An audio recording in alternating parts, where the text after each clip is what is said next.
नमस्कार मित्रों, मैं हूं सत्येंद्र कुमार यादव। एक बार फिर आपके अपने YouTube channel study with SS में आपका बहुत बहुत स्वागत है। जैसा कि जानते हो मित्र, इस चैनल पे आपको TET, C TET, super TET के अलावा सभी प्रतियोगी परीक्षाओं की तैयारी कराई जाती है। और इस समय जो मैं कवर करा रहा हूं मित्र, इसमें मैथ के पोर्शन को कवर करा रहा हूं। और मैथ के पोर्शन में जैसा देख रहे हैं आपकी स्क्रीन पे दिखाई दे रहा है अनुपात एवं समानुपात। यानी पिछले दो वीडियो में मित्र हमने अनुपात एवं समानुपात के कुछ क्वेश्चंस प्लस बेसिक कॉन्सेप्ट की चर्चा की थी। और उसको एक हम ऐसे मजेदार ट्रिक के साथ सॉल्व करवाए थे मित्र, ताकि आप उसे एक बार देखेंगे तो निश्चित तौर पे उम्मीद करते हैं कि एक ही बार में आप क्वेश्चन को सॉल्व करने के लिए क्षमता रखेंगे। ठीक है मित्र, तो आज हम फिर उसी सीरीज को आगे बढ़ाने वाले हैं, यानी और किस टाइप के प्रश्न आपके एग्जाम में बनते हैं इस टॉपिक से उसी की चर्चा करने वाले हैं मित्र। तो यदि आप मेरे चैनल पर नए हैं तो चैनल को सब्सक्राइब करें, साथ ही साथ बेल आइकन दबाएं, ताकि जो भी मैं वीडियो अपलोड करूं उसका नोटिफिकेशन सीधा आपके पास मिल सके। चलिए मित्र शुरू कर लेते हैं। अगर बात करें मित्र अनुपात समानुपात की, तो अनुपात समानुपात में लगभग हमने 4 टाइप के प्रश्नों की चर्चा कर लिए थे। आज हम बात करने वाले हैं कि पांचवें टाइप का प्रश्न आपके एग्जाम में किस टाइप का बनता है। तो पांचवें टाइप का क्वेश्चन नंबर 1 आपकी स्क्रीन पे शो कर रहा होगा। क्वेश्चन नंबर 1 कह रहा है मित्र कि किसी परिवार में 4,410 रुपए को 3 बेटों में 3 संबंधे 7 संबंधे 8 के अनुपात में क्रमशः बांटा गया। सबसे छोटे बेटे को कुल कितनी राशि प्राप्त होगी यदि प्रदत्त अनुपात छोटे से बड़े बेटे के हिस्से के रूप में। यानी जो आपका उनको बांटने वाला जो अनुपात दे दिया हो वो किस रूप में है, तो कह रहा है छोटे बेटे से बड़े। यानी कह सकते हैं जो उनका अनुपात है 3 संबंधे 7 संबंधे 8, यानी 3:7:8 के रेशियो में वो अनुपात दिया हुआ है। और इस कितनी राशि है, कुल कितनी राशियों को बांटना है, कहेंगे सर कुल राशि जो है वो 4,410 रुपए को बांटना है। कितने में, 3 बेटों में। ठीक है ना, इसमें कौन कौन है, कहेंगे सर 3 बेटों में छोटा, बड़ा और कौन है, मझला है। अब 3 बेटे में यह अनुपात जो दिया हुआ मित्र वह छोटे से बड़े के क्रम में, यानी सबसे छोटा वाला जो बेटा का अनुपात होगा वो 3 अनुपात है, और जो सबसे बड़े बेटे का अनुपात है वो 8 अनुपात है, और जो मध्यम वर्ग का बेटा उसका अनुपात 7 है। तो आप यहां से उम्मीद करते इतना समझे होंगे। क्योंकि अब देखिए जब आपको छोटे बेटे का निकालना होता है कि उसे कितना राशि प्राप्त हुआ, तो इस केस में आपको करना क्या होता है, तो ध्यान से देखिएगा। हम करते क्या है मित्र कि जिनकी राशि निकालनी होती है, जिनको प्राप्त हुई राशि निकालनी होती है, उसको हम क्या करते हैं कि उसके अनुपात को ऊपर रख लेते हैं। यानी हमें छोटे बेटे की निकालनी थी तो छोटे बेटे का अनुपात को कहां रख लेंगे, कहेंगे सर ऊपर रखेंगे। उसके बाद बटा में हम रखते हैं अनुपातिक योग, यानी ये जो अनुपात दिए हुए हैं इन अनुपातों की योगों को हम नीचे रख लेते हैं, यानी हर के रूप में। तो इनको जोड़ेंगे मित्र तो आ जाएगा 7 3 10 और 10 8 18। ठीक है मित्र, अब चूंकि बांटना किस रुपए को हो, कहेंगे सर 4,410 रुपयों को बांटना है, तो अब यहां गुणा कर देते हैं 4,410 रुपए को। ठीक है मित्र, यानी एक बार फिर समझ लीजिए, अगर आपको निकालना हो, जिसकी राशि निकालनी हो उसके अनुपात को ऊपर रख देते हैं, बटा कुल अनुपात योग। ठीक है ना, उसके बाद उसमें जिस राशि को बांटना होता है उसका गुणा कर देते हैं। तो यहां से छोटे बेटे को बांटना था तो छोटे बेटे का जो हिस्सा आ जाएगा मित्र, छोटे बेटे को कितना मिलेगा, तो छोटे बेटे का हिस्सा बराबर हो जाएगा कितना, तो कहेंगे सर 3/18 गुणे 44/10। ठीक है ना, यदि आप इसको हल करते हो मित्र तो कितना आ जाएगा, ध्यान से देखिएगा। यदि आप इसे काटते हैं 18 से तो 18 दूना कितना हो जाएगा, कहेंगे सर 36 हो जाएगा। बचेगा कितना, कहेंगे सर 8 बच जाएगा। तो 18 चौका 72 हो जाएगा, बचेगा 9, 18 पंजे 90, यानी 245 बार में ये कट जाएगा। अब 3 का इसमें मल्टीप्लाई करेंगे तो 3 पचे 15 के 5 हो जाएगा, और 3 चौका 12 1 13 के 3 हो जाएगा, 3 दूना 6 1 7, यानी वह टोटल राशि कितनी हो जाएगी, कहेंगे सर 735 रुपए जो छोटे बेटे को प्राप्त हुई है। उम्मीद करते हैं मित्र यह आप अच्छी तरह से समझ पाए होंगे। ठीक है ना, चलिए इसी पे बेसिस एक और क्वेश्चन देख लेते हैं। अगर मित्र यहीं पे आपको बड़े बेटे का पूछता कि बड़े बेटे को कितना प्राप्त किया, तो आप इस 3 के स्थान पे कितना रखते, कहते हैं सर 8 रखते, यानी 8 बटा के हम कर लेते 18 गुणे 44/10। तब काटते तो 8 का गुणा हम इसमें करते तो आपको पता चल जाता कि बड़े बेटे को कितना रुपए मिलेगा। उम्मीद करते हैं मित्र आप समझ पाए होंगे। चलिए इसी पे बेसिस एक और क्वेश्चन देख लेते हैं। ठीक है ना, अगला क्वेश्चन की बात करें मित्र तो अगला क्वेश्चन आपके स्क्रीन पे शो कर रहा होगा, ध्यान से देखिएगा। ठीक है मित्र, देखिए अगला क्वेश्चन कह रहा है मित्र कि किसी चैरिटी संस्था को रजनी, प्रीति और सुमन, यानी चैरिटी संस्था है उसको कौन दे रहा है, रजनी, प्रीति और सुमन। ठीक है ना। ये तीनों लोग उसको दान करते हैं, कुल कितने रुपए, तो कह रहा है सर तीनों लोग मिला के 23,650 रुपए दान करते हैं, ठीक है ना। कुल दान करते हैं, जिसमें से कह रहा है कि किस अनुपात में दान करते हैं, तो यह करते हैं 12:17 के, 12:14:17 के अनुपात में ये क्या करते हैं, दान करते हैं उस चैरिटी संस्था को, ठीक है मित्र। अब आपसे पूछ रहा है तो बताइए कि सुमन ने कुल कितने रुपए दान किए हैं, ये आपसे इस प्रश्न में पूछ रहा है। तो हमने बताया मित्र कि यदि आपको सुमन का पता करना है तो उसके अनुपात को कहां रखेंगे, तो कहेंगे सर उसके अनुपात को ऊपर रख लेंगे। जब उसके अनुपात को ऊपर रखेंगे मित्र तो कहां रखेंगे, कहेंगे सर रख लेंगे 17 बटा के, फिर क्या करेंगे, कहेंगे सर अनुपातिक योग। अनुपातिक योग कितना है, तो इसको आप जोड़ेंगे मित्र तो कितना हो जाएगा, कहेंगे सर जोड़ने पे आपका आ जाएगा 43। कितना आ जाएगा, कहेंगे सर जोड़ेंगे इसको तो आ जाएगा 43। मल्टीप्लाई विथ कितने का, कहेंगे सर जितने रुपए इन्होंने मिला के दिया है उसको यहां रख देना है, यानी 23,650 रुपए, ठीक है मित्र। यहां से अगर आप इसको डिवाइड करते हैं मित्र तो काटेंगे तो 5 बार में पहले काटिएगा तो 5 दिया 15 के 5 हो जाएगा, 5 के 20 21, यहां बच गया आपका मित्र कितना, तो कहेंगे सर बच जाएगा एक 215, 5 बार में फिर कट जाएगा तो इसका मतलब 1 0 ये बच गया, ये आपका 550 हो गया। अब 17 का 550 में यदि आप गुणा करते हो मित्र तो आ जाता है 9,350 रुपए। यानी जो सुमन ने चैरिटी में दान किया था मित्र वह कितने रुपए किया था, तो कहेंगे सर 9,350 रुपए दान किया था। उम्मीद करते हैं मित्र इस टाइप के प्रश्न अगर आपके एग्जाम में बन जाते हैं तो आप उसे जल्दी से सॉल्व कर लेंगे, ठीक है मित्र। चलिए अब अगले टाइप का प्रश्न आपके एग्जाम में किस टाइप का बनता है उसको देख लेते हैं। अगले टाइप का प्रश्न आपके स्क्रीन पे शो कर रहा होगा। पहला कह रहा है, अगला क्वेश्चन इसी टाइप का, पी क्यू तथा आर स्थानों का हवाई भाड़ा जो है, यानी 3 स्थान है, एक का नाम पी, एक क्यू है और आर है, इनके ये स्थानों के नाम है। कह रहा है इनका हवाई भाड़ा का जो अनुपात है वो 9:14:21 है, ठीक है मित्र। 9:14:21 है। अब कह रहा है यदि इन स्थानों का कुल भाड़ा 1,56,200, यानी जो कुल रेंट दे दिया है, कुल भाड़ा दे दिया है वो कितना 1,56,200 रुपए कुल किराया हो गया इन तीनों स्थान का। इन्हीं में अनुपात कितने का, कहेंगे सर 9:14:21 का रेशियो का अनुपात है, ठीक है ना। अब आपसे पूछ रहा है तो बता दीजिए कि क्यू तथा आर के स्थानों के भाड़े में कितने रुपए का अंतर है, यानी जो क्यू है और आर है, क्यू और आर के स्थानों में, ठीक है मित्र, कितने का अंतर ये पूछ रहा है, रुपए में कितने का अंतर है। ध्यान दीजिएगा इस क्वेश्चंस को कैसे लगाएंगे, ध्यान दीजिएगा मित्र। अब हम करेंगे क्या कि चूंकि क्यू और आर की पूछ रहा है तो पहले हम देख लेंगे कि क्यू और आर के बीच अनुपातों का कितना अंतर है, उसी अनुपातों के अंतर के बराबर ही राशि होगी इनके बीच में भाड़ा, ठीक है मित्र। तो कहेंगे सर इनमें जो अंतर है वो कितने का, कहेंगे सर 7 का अंतर है। जब 7 का अंतर होगा तो 7 बटा के क्या कर लेंगे, कहेंगे सर अनुपातिक योग। जब अनुपातिक योग रखेंगे मित्र तो कितना आ जाएगा, कहेंगे सर अनुपातिक हो जाएगा 44। अब इसमें गुणा कितने का करना है, कहेंगे सर 1,56,200 का इसमें क्या कर देना, गुणा कर देना। एक बार फिर समझ लीजिए मित्र, जब भी आपसे किसी का अंतर पूछे तो उनके अमाउंट को निकाल के घटाने से बढ़िया है कि पहले हम उनके अनुपातों को ही आपस में घटा ले। जैसे यहां कहा कि क्यू और आर के भाड़ा जो है वो उनमें कितना अंतर है पूछ रहा है, तो हमने क्या किया कि इनके पहले अनुपातों में जितना का अंतर होगा उतना का उसके भाड़े में अंतर हो जाएगा। अनुपात में 7 का अंतर है, भाड़े में कुछ आएगा, अलग से आएगा। तो कहने का मतलब ये हुआ कि हम क्या करेंगे, इसी 7 अनुपात पर ही लगा देंगे इसको। तो हम इनका अंतर निकालिए, 7 आ गया, 7 बटा कुल अनुपातिक योग रख लेंगे, अब गुणे जितने राशि भाड़ा हुआ है उसको हम गुणा कर देंगे। अब इसको आप हल करते हो मित्र तो यह कितने बार में कटेगा, कहेंगे सर यदि इसको आप काटते हो 44 से तो ये कट जाएगा 3,350 बार में, क्या हो जाएगा, कट जाएगा, ठीक है मित्र। सॉरी 3,550 बार में कटेगा, 3,550 बार में। यदि 7 का आप 3,550 में गुणा करते हो तो मित्र आ जाएगा 24,850 रुपए। कितना आ जाएगा, 24,850 रुपए। यानी कि क्यू और आर के स्थानों में भाड़ों का जो अंतर है वो 24,850 रुपए है। उम्मीद करते हैं मित्र यह भी क्वेश्चन आपको अच्छी तरह से समझ में आया होगा। चलिए अब अगले टाइप का क्वेश्चन देख लेते हैं जो आपके एग्जाम में बनते हैं, ठीक है मित्र। अगले टाइप का क्वेश्चन बात करें तो आपकी स्क्रीन पे शो कर रहा होगा, ध्यान से देखिएगा।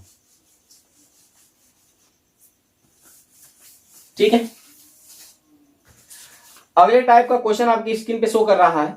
कह रहा है मित्र, ध्यान से देखिएगा, एक स्कूल में लड़के और लड़कियों की संख्याओं का अनुपात 3:2 है। एक स्कूल में लड़के यानी बॉयज एवं गर्ल्स का जो अनुपात है 3:2 का अनुपात है। आगे कह रहा है कि लड़कों की संख्या लड़कियों से 500 ज्यादा है, तो लड़कियों की संख्या कितनी है। यानी जो लड़कों की संख्या है वो लड़कियों से 500 ज्यादा है। ध्यान दीजिएगा, यहां लड़कों और लड़कियों में कोई कंफ्यूजन आपको नहीं होना चाहिए। आपको करना क्या है, बस इतना देख लेना है कि 500 अधिक है लड़कों का, इसका मतलब कि इनमें जितना अनुपात अधिक होगा वही किसका हो जाएगा, यानी उस 500 के बराबर हो जाएगा। तो इसमें कितने अनुपात का अंतर है, कहेंगे सर 1 अनुपात का अंतर है। यानी यहां से मिल गया 1 अनुपात बराबर 500। कितना मिल गया, कहेंगे सर 1 अनुपात बराबर 500 मिल गया। जब 1 अनुपात बराबर 500 मिल गया तो यहां से बॉयज का जो अनुपात है कहेंगे सर वो 3 है। यानी कह सकते हैं कि 1 अनुपात बराबर 500 तो 3 अनुपात बराबर 1500 हो जाएगा। कितना हो गया मित्र, कहेंगे 1500। अगर वही 2 अनुपात बराबर निकालेंगे तो कितना आएगा, कहेंगे सर 1000। और यहां आपसे पूछ क्या रहा है, कह रहा है कि आप हमें बता दो कि लड़कियों की कुल कितनी संख्या है, तो कहेंगे सर 1000 हो जाएगी। यही आपका आंसर हो जाएगा। उम्मीद करते हैं मित्र इस टाइप के क्वेश्चन आपको अच्छी तरह से समझ में आए होंगे। चलिए इसी पे बेसिस एक और क्वेश्चन देख लेते हैं जो आपके स्क्रीन पे शो कर रहा होगा। अगले क्वेश्चन की बात करें तो अगला क्वेश्चन आपसे कह रहा है मित्र कि किसी संगठन में मर्दों एवं स्त्रियों का अनुपात, यानी कह सकते हैं कि पुरुषों एवं स्त्रियों का अनुपात वो दे दिया है 5:3। ठीक है, पुरुषों और स्त्रियों का अनुपात 5:3 दे दिया है। और आगे कह रहा है कि पुरुषों की संख्या स्त्रियों से 800 ज्यादा है, यानी पुरुषों की संख्या स्त्रियों से 800 ज्यादा है। तो हम देखेंगे आखिर यहां पे पुरुष और स्त्रियों में कितने अनुपात का अंतर है, तो कहेंगे सर 2 अनुपात का अंतर है। यानी कि पुरुष यहां पे 2 अनुपात ज्यादा है, तो अनुपात में 2 ज्यादा है और संख्या में कितना ज्यादा है, तो कहेंगे सर 800 ज्यादा है। यानी यहां कह सकते हैं कि 2 अनुपात के बराबर ही कितना दिया हुआ है, 800 दिया हुआ है। ठीक है मित्र, तो यहां से अगर 1 अनुपात बराबर निकाल लेते हैं तो आ जाता है कितना, 400। अगर यहां से आपको पुरुषों की संख्या निकालनी है, मर्दों की संख्या निकालनी है, तो 400 1 अनुपात बराबर तो 5 अनुपात बराबर कितना, कहेंगे सर 2000। 5 अनुपात बराबर कितना आ जाएगा, 2000। वहीं स्त्रियों का निकालना होगा तो कितना कहेंगे सर, 1 अनुपात बराबर यदि 400 होता है तो 3 अनुपात बराबर कहेंगे 1200।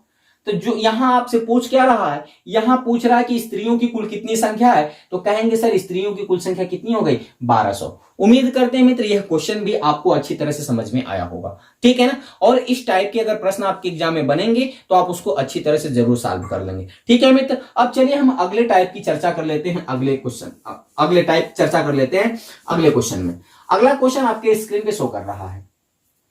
अगला क्वेश्चन कह रहा है मित्र कि किसी राशि को पी क्यू और आर के बीच, ठीक है ना, पी क्यू आर के बीच 2:5:7 के अनुपात में क्या करना है, बांटना है। किसी राशि को पी क्यू आर में 2:5 के अनुपात 5:7 के अनुपात में बांटना है यदि पी और आर का कुल हिस्सा क्यू के हिस्से से 800 अधिक है। यदि कह रहा है पी और आर, यानी यहां जो पी है और यहां आर है, इनका जितना कुल हिस्सा है वह आर के क्यू के हिस्से से 800 क्या है, अधिक है। तो इसका मतलब हुआ मित्र कि P प्लस आर का कुल कितना अनुपात हुआ, कहेंगे सर 2 + 7 यानी कुल 9 अनुपात हो गए। इतना आपको समझ में आया। जबकि Q का कितना अनुपात हुआ, कहेंगे सर Q का अनुपात हो गया कितना, कहेंगे सर 5 हो गया। यानी ये 9 अनुपात और 5 अनुपात में जितने का अंतर होगा उसी अनुपात के बराबर आपका कितना होगा, कहेंगे सर 800। ठीक है ना, यानी कह सकते हैं यहीं पे कह रहा है कि P और R का कुल जो दिया हुआ है, P और R का कुल जो हिस्सा है वह Q के हिस्से से 800 अधिक है। यानी कितना अधिक है, 800 अधिक है। तो 9 और 5 का अंतर कितना हुआ, कहेंगे सर 4 अंतर हुआ। यानी Q जो है, यानी P और R जो है वो 4 अनुपात क्या है, अधिक है। किससे, कहेंगे सर Q से। और इसी के बराबर आपका दे दिया है 800 रुपए। उम्मीद करते मित्र आप समझ पाए होंगे। तो यहां से 1 अनुपात बराबर निकालेंगे तो कितना आ जाएगा, कहेंगे सर 200 आ जाएगा। यदि 1 अनुपात बराबर 200 आ गया तो आपसे किसका राशि पूछ रहा है, कह रहा सर तब हमें आप P की राशि बता दो कि P की कुल कितनी राशि है। तो 1 अनुपात बराबर 200 हो गया, तो P में कितना अनुपात है, कहेंगे सर 2 अनुपात है, तो 2 अनुपात बराबर यानी P का हिस्सा बराबर 2 अनुपात है, तो 2 गुणे 200 कर देंगे तो कितना आ जाएगा, कहेंगे सर 400 रुपए। यानी यहां से आपको पता चल गया कि P का कुल हिस्सा कितना है, 400 रुपए है। उम्मीद करते हैं मित्र आप इसको समझ पाए होंगे, ठीक है ना। अब चलिए मित्र एक इसी टाइप का एक और क्वेश्चन देख लेते हैं ताकि आपका कंफ्यूजन क्लियर हो सके। अगला क्वेश्चन आपके स्क्रीन पर शो कर रहा होगा, ध्यान से देखिएगा मित्र। काफी इंपॉर्टेंट प्रश्नों की श्रृंखला होने वाली है मित्र, इसलिए वीडियो को स्किप मत करिएगा, पूरा देखिएगा। अगला क्वेश्चन आपके सामने कह रहा है मित्र, एक धनराशि ए बी तथा सी के बीच क्रमशः 3 संबंधे 7 संबंधे 5 के अनुपात में बांटने हैं। यदि ए और बी के बीच हिस्सों का अंतर 7,600 रुपए हो तो सी का हिस्सा क्या है, ये प्रश्न पूछ रहा है। यानी कहने का मतलब मित्र दे दिया है A ratio B ratio C, sorry A B और सी का जो अनुपात दे दिया है इनमें बांटना है। वो कह रहा है 3:5:7 के रेशियो में इनको बांटना है, ठीक है मित्र। अब 3:5:7 के रेशियो में बांटना है, लेकिन यहां कह रहा है कि ए और बी का जो हिस्सा है, ठीक है ना, उसमें कितने रुपए का अंतर है। तो कह रहा है ए और बी के हिस्सा में कुल कितने का अंतर, कहेंगे सर 7,600 रुपए का अंतर है। यानी इनका हम अनुपातिक अंतर निकाल लेंगे। जब अनुपातिक अंतर निकालेंगे तो कहेंगे सर 2 अनुपात आ गया। इसका मतलब अनुपात में 2 का अंतर है और रुपयों में कितने का अंतर है, 7600 का अंतर है। यानी कह सकते हैं मित्र कि 2 अनुपात बराबर 7,600 हो गया। तो यहां से आप 1 अनुपात बराबर निकाल लेंगे। तो जब 1 अनुपात बराबर निकालेंगे तो 2 3 6 हो जाएगा, 2 8 16, यानी 3,800 रुपए आ गया 1 अनुपात बराबर। अगर 1 अनुपात का जो ही आपको पता चल जाता है मित्र, वहां से अगर आपसे पूछ रहा है तो बता दीजिए सी का हिस्सा क्या है। तो सी का हिस्सा कितना है, सी 7 अनुपात है, तो 7 का आप क्या कर देंगे, गुणा कर देंगे। यहां से लिखेंगे सी का हिस्सा बराबर कितना हो जाएगा मित्र, सी का हिस्सा कितना है, वो 7 अनुपात के है, तो 7 गुणे 3,800 कर लेंगे। कितना कर लेंगे मित्र, 7 गुणे 3,800 कर लेंगे। तो यहां से आपको क्या पता चल जाएगा, सी का हिस्सा पता चल जाएगा। 7 का आप इसमें गुणा कर लेंगे मित्र, जो ही 7 का गुणा करेंगे तो 2 जीरो तो ऑटोमेटिक उतर जाएगा। 7 8 56 के 6 हो जाएगा, 5 कैरी हो जाएगा यानी हासिल। 7 त्रिका 21, 21 5 26, यानी 26,600 रुपए किसका हिस्सा आ गया, कहेंगे सर सी का हिस्सा आ गया। उम्मीद करते हैं मित्र यह क्वेश्चन भी आपको अच्छी तरह से समझ में आया होगा, ठीक है मित्र। बस आपको करना क्या है, 1 अनुपात का मान निकालना है। जो ही आप 1 अनुपात का मान निकाल लेते हो तो चाहे वो आपको कितने ही हिस्सा में बांटना हो, चाहे ए का मान बताना हो, चाहे बी का बताना हो, चाहे सी का बताना हो, किसी के भी आप भाग को आप अच्छी तरह से बता सकते हो, ठीक है मित्र। तो उम्मीद करते हैं इस टाइप के भी प्रश्न आपको समझ में आए होंगे। चलिए अब अगले टाइप का प्रश्न देख लेते हैं जो आपके स्क्रीन पे उस टाइप का क्वेश्चन नंबर 1 छपा है। अगले टाइप की अगर प्रश्न की बात करें मित्र तो ध्यान से देखिएगा। अगले टाइप का क्वेश्चन नंबर 1 कह रहा है कि किसी थैले में 50 रुपए, 20 रुपए और 5 रुपए की नोटों की संख्या, यानी कितने कितने के रुपए, कह रहा है 50 रुपए, फिर कह रहा है 20 रुपए, फिर कह रहा है 10 रुपए के नोटों की जो संख्या का अनुपात है वह किस अनुपात में है, सॉरी यहां 5 रुपए है, ठीक है ना। 5 रुपए की नोटों की जो संख्या का अनुपात है वो दे दिया है 4 संबंधे, ठीक है, 4 संबंधे 5 संबंधे 6 के अनुपात में दिया हुआ है। यानी उनके जो 20 रुपए, यानी कह सकते हैं कि 50 रुपए की जो नोट है उनका अनुपात 4 है और 20 रुपए का जो नोट है उसका अनुपात 5 है और जो 5 रुपए का नोट है उसका अनुपात कितना है, 6 है। अब कह रहा है यदि इस थैले में कुल 3300 रुपए हो तो उसमें 50 रुपए की नोटों की संख्या क्या है, यानी कुल अमाउंट कितना है, कुल राशि उस थैले में कितनी है। कहेंगे सर जो कुल राशि उस थैले में है वो है 3,300 रुपए। कितनी है, 3,300 रुपए। तो आपसे पूछ रहा कि बता दो कि 50 रुपए वाले नोटों की कुल कितनी संख्या है। ध्यान से समझिएगा, ऐसे प्रश्न आपके एग्जाम में काफी बार पूछे गए हैं, ठीक है ना। अब हम करेंगे क्या मित्र, तो कहेंगे सर जिसका पूछता है उसके अनुपात को सदैव कहां रखते हैं, कहेंगे सर ऊपर। तो इसका अनुपात कितना है, कहेंगे सर 4 है 50 रुपए का, तो हम 4 को रख दिए ऊपर, ठीक है मित्र। अब यहां से ध्यान दीजिए, क्योंकि यहां अनुपातिक योग आप नहीं करेंगे, इसलिए नहीं करेंगे मित्र क्योंकि यहां जो राशि है वो रुपए में है और ये जो अनुपात दिया है यह अनुपात सिक्कों की संख्या का अनुपात दिया है, ठीक है ना। सिक्कों की संख्या का अनुपात आपको दिया हुआ है और यह राशि किसमें है, तो कहेंगे सर रुपयों में है। तो हमें इस सिक्कों की संख्या के अनुपात को किसमें बदलना होगा, कहेंगे सर इसके अनुपात को हमें बदलना होगा किसमें, तो कह देंगे रुपयों के अनुपात में बदलना होगा। तो जो ही आपके रुपये के अनुपात में बदलना होगा तो इनका आपस में गुणा कर देना होगा, यानी 50 चौका तो कहेंगे सर 200 हो गया, प्लस 20 पंजे कहेंगे सर 100 हो गया, प्लस 5 छका कहेंगे सर 30 हो गया। अब गुणे जितने रुपयों को बांटना होता है, यानी जितने रुपए का कुल पैसा है, कुल कितने रुपए उस थैले में है उसका गुणा कर देंगे। तो कुल है कितना, कहेंगे सर 3300 रुपए। अब इसको यदि आप सॉल्व करते हो मित्र तो कितना हो जाएगा, कहेंगे सर 4/330 गुणे हो जाएगा 3300। उम्मीद करते हैं आप अच्छी तरह से समझ पाए होंगे। यहां से काटेंगे तो एक बार में कट जाएगा 10 बार में, यानी 10 बार में कट जाएगा 3300। बचा कितना, कहेंगे सर 4 दहा में 40, यानी कि कुल कितने नोट हैं, कहेंगे सर 50 रुपए की उस थैले में 40 नोट है। 50 रुपए की कितने नोट है, तो कहेंगे सर उस 50 रुपए के उस थैले में कुल 40 नोट है। उम्मीद करते हैं मित्र इस टाइप के प्रश्न आपको अच्छी तरह समझ में आए होंगे। चलिए मित्र इसी टाइप की एक और प्रश्न की चर्चा कर लेते हैं जो आपके एग्जाम में बनता है, इसको आप ध्यान से समझिएगा। अगला क्वेश्चन आपकी स्क्रीन पे शो कर रहा होगा, ठीक है मित्र। तो वीडियो में बड़ी मजा आने वाला है, पूरा देखिएगा मित्र, ठीक है, स्किप मत करिएगा। चलिए देख लेते हैं मित्र। अगला क्वेश्चन आपसे कह रहा है एक बैग में 152 रुपए है, यानी कुल रुपयों की संख्या बैग में कितनी है, तो कहेंगे सर कुल रुपया कितना है, कहेंगे 152 रुपए। आगे कह रहा है कि 50 पैसे, यानी उसमें कितने कितने के सिक्के हैं, तो कह रहा है 50 पैसे के हैं, फिर कह रहा है 25 पैसे के हैं, फिर कह रहा है उसमें आपके 10 पैसे के भी सिक्के हैं, ठीक है ना। यानी कुल 152 रुपए थैले में है, जिसमें सिक्के कितने कितने के हैं, तो कह रहा है 50 पैसे के सिक्के हैं, 25 पैसे के सिक्के हैं और कितने हैं, 10 पैसे के सिक्के हैं। जबकि इनके सिक्कों का अनुपात जो दे दिया है मित्र, वो दे दिया है कितना, कहेंगे सर 7:10:16, यानी 7:10:16 में उनके सिक्कों का अनुपात।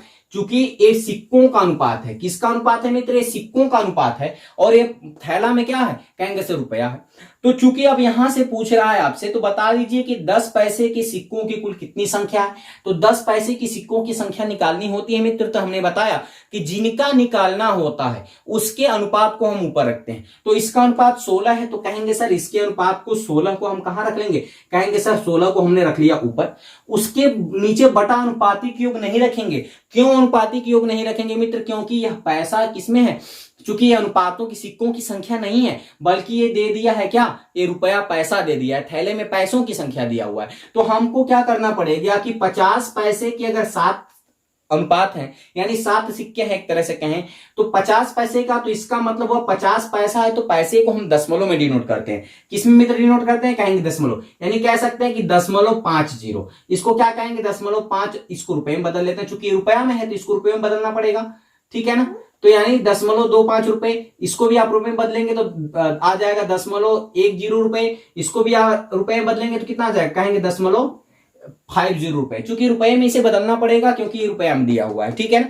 अगर आप रुपए में बदलते हो तो इसका मतलब 0.5 कह लें, चाहे इसे 50 कह लें, 50 पैसे। अब 0.5 का यदि 7 में गुणा करते हो तो कहेंगे सर आ जाएगा 35, यानी एक अंक बाद दशमलव लग जाएगा, 3.5 हो जाएगा, प्लस आप इसका गुणा करेंगे तो 25 दहा में 250 हो जाएगा, लेकिन कितने अंक बाद लगेगा दशमलव, तो कहेंगे सर 2 अंक, यानी इसको कह सकते हैं सर आ जाएगा 2.5 आ जाएगा, प्लस उसके बाद आप 10 का गुणा करेंगे 16 में तो आ जाएगा 160, लेकिन 2 अंक बाद दशमलव लगेगा, इसको कह देंगे 1.6। उम्मीद करते हैं मित्र इतना आपको अच्छी तरह से समझ में आया होगा। अब देखिए मित्र, अब हम क्या करेंगे कि 16 बटा के, ठीक है ना, इसको यदि आप जोड़ते हो मित्र तो कुल कितना आ जाएगा, तो कहेंगे सर आ जाएगा 7.6 आ जाएगा, ठीक है ना। चूंकि इसमें गुणा भी करना होगा 152 रुपए का, ध्यान दीजिएगा, जो कुल राशि होगी इसका गुणा करना पड़ेगा। अब यहां क्या हो जाएगा, कहेंगे सर 152 रुपीज, 152 रुपए। यदि आप ध्यान दीजिएगा यहां 7.6 है, अगर यहां से आपको दशमलव हटाना है तो 10 का गुणा आप ऊपर कर दीजिए, चाहे ऊपर कर लीजिए चाहे इसी में 10 का गुणा कर लीजिए, या ऐसे भी कर सकते हो मित्र कि यहां पे एक 0 बढ़ा लो और यहां से दशमलव को हटा लो। अब 76 से काटेंगे तो 2 बार में कट जाएगा, यानी 20 बार में पूरा कट जाएगा मित्र। तो अब 16 गुना कितना हो गया, कहेंगे सर 32 हो जाएगा, यानी 320 रुपए। यानी कह सकते हैं कि जो 10 पैसे की सिक्कों की संख्या है वह 320 सिक्के हैं। कितने सिक्के हैं मित्र, कहेंगे 320 सिक्के हैं। उम्मीद करते हैं मित्र यह क्वेश्चन भी आपको अच्छी तरह से समझ में आया होगा, ठीक है ना। चलिए इस सीरीज का अंतिम क्वेश्चन हम चर्चा कर लेते हैं, एक पैसे और सिक्के पर ही आधारित एक प्रश्न और देख लेते हैं, ठीक है मित्र। तो अगला क्वेश्चन आपकी स्क्रीन पे शो कर रहा होगा, ध्यान से देखिएगा। चूंकि इस टॉपिक से काफी अच्छे अच्छे प्रश्न आपके एग्जाम में बनते हैं, इसलिए इसको आराम से बताना और प्लस अच्छी तरह से बताना मेरा फर्ज बनता है, ठीक है मित्र। इस वीडियो को अगर एक बार ना समझ में आए तो एक बार और देखें मित्र, उम्मीद करते हैं आप अच्छी तरह से समझ पाओगे। चलिए मित्र अगला क्वेश्चन कह रहा है एक बैग में 20 पैसे, 25 पैसे एवं 50 पैसे, यानी कह रहा है 20 पैसे, 25 पैसे एवं 50 पैसे के जो सिक्कों का अनुपात है, उनका संख्याओं का अनुपात कह रहा है कि 1 संबंधे 2 संबंधे 3 है, ठीक है ना। इनके सिक्कों का अनुपात दे दिया है 1 संबंधे 2 संबंधे 3 है। कह रहा है यदि बैग में 132 रुपए है, कुल रुपयों की संख्या कितनी, कहेंगे सर कुल बैग में जितने रुपए हैं वो है 132 रुपए, ठीक है ना। अब आपको क्या करना होगा मित्र, तो कह रहा है 20 पैसे की सिक्कों की कितनी संख्या है, यानी 20 पैसे की सिक्कों की संख्या निकालनी है। तो कैसे निकालेंगे, कहेंगे सर पहले इनको हम रुपए में बदल लेंगे, चूंकि 132 रुपया में दिया हुआ है, ठीक है ना। चाहो तो आप इसको भी पैसे में बदल के हल कर सकते हो, ठीक है ना। इसको चाहो तो आप पैसे में बदल लो, चलिए इसको पैसे में एक बार बदल के हल कर लेते हैं, ठीक है ना। यानी कुल 132 रुपए है तो 1 रुपए में 100 पैसा होता है, तो 132 रुपए में कुल कितने पैसे हो जाएंगे, कहेंगे सर 13,200 पैसे हो जाएंगे। इतना आप जरूर समझ पाए होंगे मित्र, ठीक है ना। अब चलिए इसको हल कर लेते हैं। अब यहाँ पे रुपए में बदलने की आवश्यकता नहीं, क्योंकि ये जो रुपया दिया हुआ था इसी को हमने किस में बदल लिया, कहेंगे सर पैसे में बदल लिया। अब यहां से क्या करें, 20 एक कम 20, यानी अब जिनके अनुपात को निकालना होता है, जिनका सिक्का की संख्या निकालनी होती है उसके अनुपात को कहां रखते हैं, कहेंगे सर ऊपर। तो ऊपर हमने रख लिया 1 बटा के नीचे क्या कर देंगे, कहेंगे सर अनुपातिक योग तो नहीं रखेंगे, लेकिन इनके चूंकि रुपया है तो इसमें गुणा कर लेंगे। तो 20 पैसा के 1 में होगा तो कहेंगे सर 20 हो जाएगा, प्लस 25 का 2 में होगा तो कहेंगे सर 50 हो जाएगा, प्लस 50 का 3 में होगा तो कहेंगे सर 150 हो जाएगा। उम्मीद करते हैं इतना आपको समझ में आया होगा। गुणा कितना करना है, कहेंगे सर 13,200। इतना ध्यान दीजिएगा, कंफ्यूज मत होइएगा कि पिछले क्वेश्चन में सर ने लगाया था यहाँ पे पैसे रुपए में बदला था, तो हम यहाँ रुपए का अमाउंट था तो हमने रुपए में बदला था। चूंकि ये पैसा में दिया हुआ है तो हमने किया क्या कि इसको पैसे में बदल लिया। पिछला क्वेश्चन भी आप पैसे में बदल के भी लगा सकते हो, ठीक है मित्र। तो ध्यान दीजिएगा, चूंकि यहाँ पैसे में हमने बदल दिया तो यहाँ दशमलव लगाने का कोई मतलब नहीं है। यहां से क्या हो जाएगा, 1 बटा के इसको आप जोड़ते हो मित्र तो 220 हो जाएगा। कितना हो जाएगा, कहेंगे सर 220 हो जाएगा। अब 220 को आप क्या करना है, कहेंगे सर 13,200 में भाग कर देना। अब 1 0 से 1 0 कट जाएगा। अब 22 से आप इसको काटते हो मित्र तो कितनी बार में कटेगा, कहेंगे सर एक कट जाएगा आपका कितनी बार में, कहेंगे सर 60 बार में 1320 कट जाएगा। पूरा का पूरा 60 बार में 1320 क्या हो जाएगा, कट जाएगा। यानी 60 में 1 का गुणा करेंगे तो आ जाएगा 60। यानी कह सकते हैं मित्र कि जो 20 पैसे की सिक्कों की संख्या उस थैले में है वो कितनी है, कहेंगे सर कुल 60 सिक्के हैं। कितने हैं, कहेंगे सर कुल 60 सिक्के हैं। तो उम्मीद करते हैं मित्र यह क्वेश्चन आपको अच्छी तरह से समझ में आया होगा। यानी इस टाइप के जितने भी प्रश्न आपके एग्जाम में बनेंगे मित्र, यानी इस वीडियो में जितने भी हमने प्रश्न सॉल्व करवाए हैं मित्र, यदि ये आपके एग्जाम में बनते हैं तो उम्मीद करते हैं इस टाइप के प्रश्न या इस वीडियो में जितने भी प्रश्न बने हैं उसको आप अच्छी तरह से सॉल्व कर लोगे, ठीक है मित्र। यदि वीडियो अच्छा लगा होगा मित्र तो चैनल को सब्सक्राइब करिएगा, साथ ही साथ बेल आइकन दबाइएगा और अपने मित्रों को भी शेयर करिएगा मित्र, ताकि वो भी अपने एग्जाम को क्रैक कर सकें। अब ऐसे ही मजेदार टॉपिक के साथ अगली वीडियो में मिलते हैं मित्र, तब तक के लिए बहुत बहुत धन्यवाद। Thanks for watching.